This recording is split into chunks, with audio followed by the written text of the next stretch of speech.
នេះសកម្មភាពជាងតឡើងបែនជាងតឡើងបែនក៏បែនបានតើជាពីតាមកន្លះពីតោកន្លះស្ដាត់អាចធំងក់10តោណាអូហ្នឹងគេហៅអីអ៊ីហ្វាកុំអ៊ីហ្វាក្រោយតែគេលួយអត់ហ្នឹង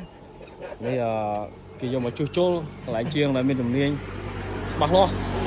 ឥឡូវកំពុងធ្វើការតម្លើងនៅបែនឲ្យគេហ្នឹងហើយធ្វើប៉ុន្មានថ្ងៃជាងប៉ុន្មានថ្ងៃធ្វើអាចជិត1ខែជិត1ខែអូធ្វើយើងធ្វើហ្នឹងធ្វើយូរចឹងហ្មងឬក៏យើងធ្វើយកបត់យកគុណភាពវាអត់ទៅបានធ្វើវាវល់ផឹកអូវល់ផឹកជាងនេះប្រមឹកចុយម៉ែបងប្អូននេះ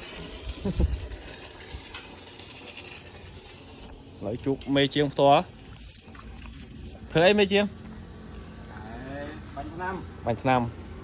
អាហ្នឹងត្រាក់កែធ្វើសម្រាប់អីបាញ់ឆ្នាំហ្នឹងបងឆ្នាំស្មៅបាញ់ឆ្នាំចំទីយ៉ាងអានេះគេធ្វើដាក់ក្បាលបាញ់នៅលើហ្នឹងហ្មងក៏មិនហើយយើងដាក់ស្តែននោះណាតែនៅក្រោយហ្នឹងដែរធ្វើអាហ្នឹងមកគ្រឿងយកគេមែនទូខាប់ទៅចង់បានតាក់តងនេះ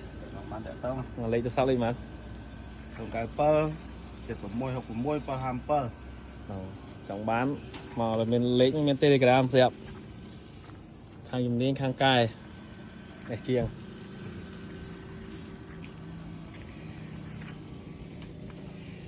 កន្លែងតឡើងអត្រាក់កន្លែងកូយុនមកអែម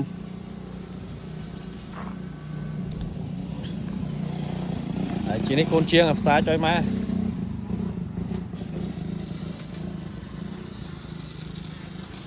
កូនជាងផ្សារថ្ងៃហ្នឹងធ្វើការដល់ម៉ោងប៉ុន្មានទៅ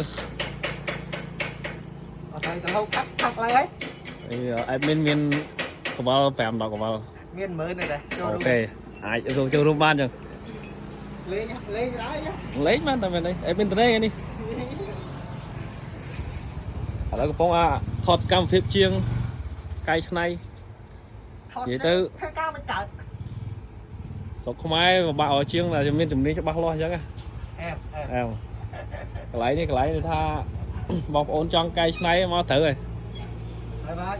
សំក្រមអ្នកចេះផឹកអត់ទៀតហើយបើថាម្ចាស់ឡានចេះហើយចេះផឹកទៀតកាន់តែអែមតែត្រាក់ណាត្រាក់តើគោយន្តអីមកកន្លែងហ្នឹងទាំងអស់ហើយបងប្អូនចង់ធ្វើការកែច្នៃអីមកហ្នឹងមកលឿនរហ័សទាន់ចិត្ត